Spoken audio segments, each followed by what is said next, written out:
Hello, welcome to Wearing History. Today we are going to do the Wanda Jacket collar. Maybe a little bit different than any collar that you've put in before, so this will show you the 1950s method of putting this collar together.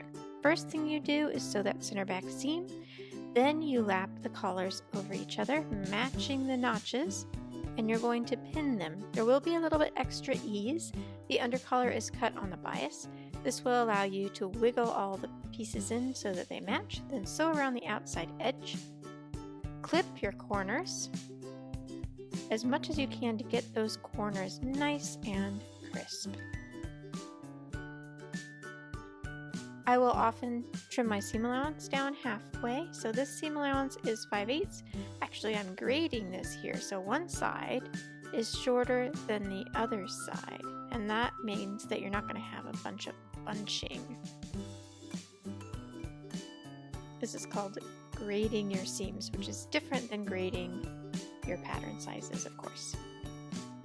Now turn that right side out and get those collars nice. I have a little pointy tool that I got at the sewing store. You can use a knitting needle if you want. Just be careful to not warp it out of shape. It's really easy to do on a corner.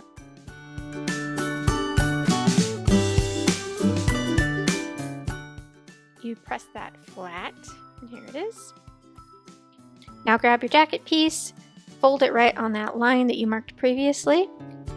You're going to stitch from the fold until center front. So right there, you're going to do that on both sides of the jacket. Right sides together, put a pin there, and then stitch from the fold to center front on both sides. Now you're going to trim that corner, clip down the seam allowance, and then you're going to trim in really close to that stitch line so it's easy to turn. And make sure that the extra seam allowance is facing up. That is very important for attaching the collar. Turn it right side out. Use your little pointer tool if you need to, and then we will continue. Now you're going to grab your collar and you're going to match those double notches to the double notches on the facing piece. So just a single layer of fabric, right sides together, put a pin there, and then bring it down to the seam of where center front is and the seam of your collar where you attached your top and bottom collar together. Just like that. Remember, you're just grabbing one layer of the collar and you're going to maneuver it to those notches and then to the end of your facing. Now the tricky part is to flip the collar around that center front and then continue pinning, making sure that you match the single notch and then the sewn edge of the collar to the sewn edge of center front. Continue across. You're going to match your center back together with the center back of the jacket.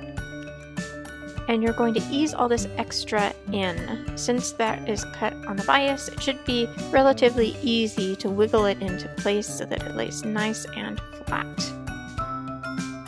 Just continue with your fingers and then make sure that you do the same on the other side once you've got the first side how you like it.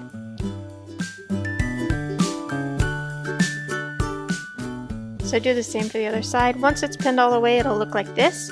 You're going to sew all the way around, and I like to stop at that seam line and back stitch and then start again so you don't get any bunchiness. Go nice and slow. That's what it'll look like when it's all sewn. See how nice and clean that finish is? Now you can go in there with your scissors and you can trim away some of the extra seam allowance so it doesn't get bulky.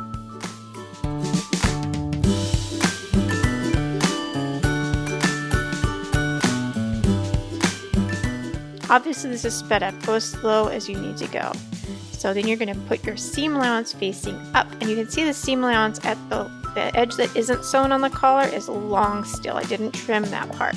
That's so that it'll be easier to turn and finish.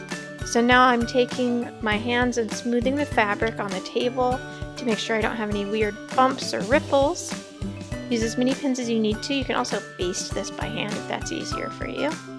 Just wiggle it all around. Be really careful at that join where you did the center front and the collar so that you don't get any bulkiness there. Okay, and then you match your center backs.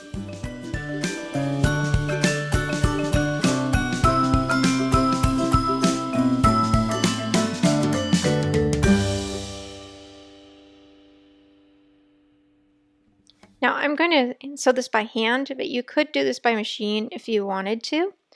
Of course, by hand it's really finicky because the thread gets caught on those pins, but I just like the way that it looks to have a little tiny prick stitch visible instead of a whole running stitch from the sewing machine. So just stitch that by hand or machine, whichever one you prefer. Obviously I can use off-white here because it's a two-tone fabric.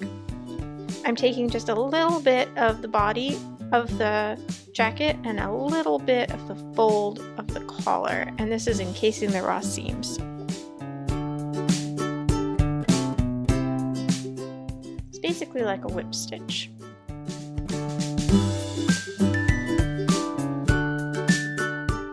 When it's done, it looks like that. So follow me for more tutorials for this pattern and other patterns, as well as some fun fashion history of original garments. Thanks for watching.